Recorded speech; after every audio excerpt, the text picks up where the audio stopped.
a lot of amazing developments in the keto world in the past few years.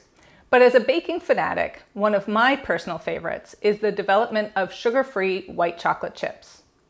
In the past year alone, not one, not two, but 3 separate brands came out with their own version of keto-friendly white chocolate chips.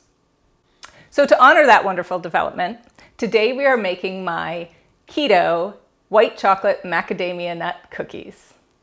So the first thing we want to do for this classic cookie is whisk together our dry ingredients. I have here 1.5 cups of almond flour, and I have 1/2 cup of shredded coconut.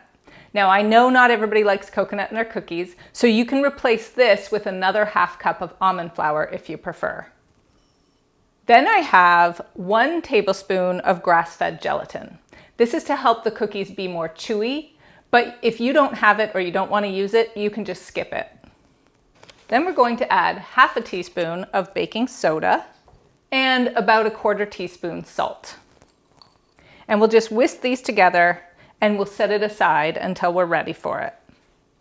Next up, we have 1/2 cup of properly softened butter.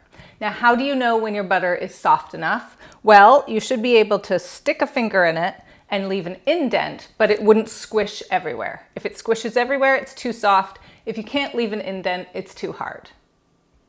Then we're going to add 1/2 cup of Swerve Brown and 1/4 cup of Swerve Granular.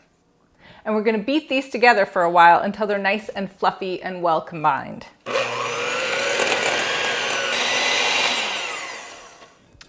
Okay, and once you have those nicely combined, you can add your egg, and I have 1 egg here and I have it at room temperature.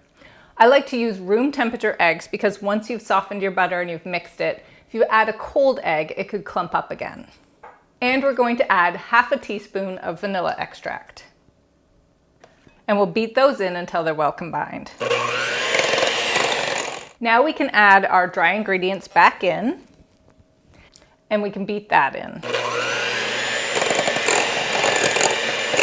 Okay, now for the good stuff. Here I have 1/2 cup of macadamia nuts, and I've chopped them up pretty coarsely already. Now we can add our white chocolate chips. I have tried out all 3 brands, and I will tell you that I don't love the Bake Believe brand. They're tasty, but unfortunately during baking they tend to melt away into nothing. So you're left with just little holes in your cookies. So you can use either the Chalk Zero or the Lily's white chocolate chips, and this is 1/3 cup. I'm going to add most of them in here and save a few for the tops of the cookies.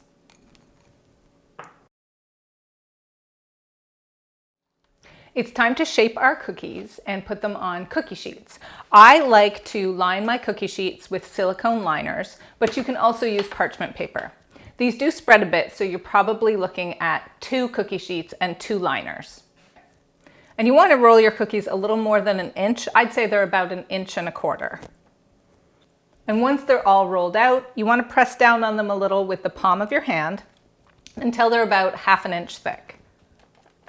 And this is where I like to put a few little extra white chocolate chips in the top of each cookie so that they show through after baking. And now it's time to bake these bad boys. They go in a 325 oven for 12 to 15 minutes. They'll still be really soft when you take them out of the oven, but they should be lightly golden brown. Hooray, hooray! My cookies are out of the oven. They smell amazing. I have let them cool for about 20 minutes so that they firm up a bit, but they're absolutely perfect. You can see them right here, nice and golden brown. They smell amazing. Oh, I'm so happy about these. If you like white chocolate as much as I like white chocolate, you'll love these cookies. For this easy keto cookie recipe and so many more, please check out alldayidreamaboutfood.com.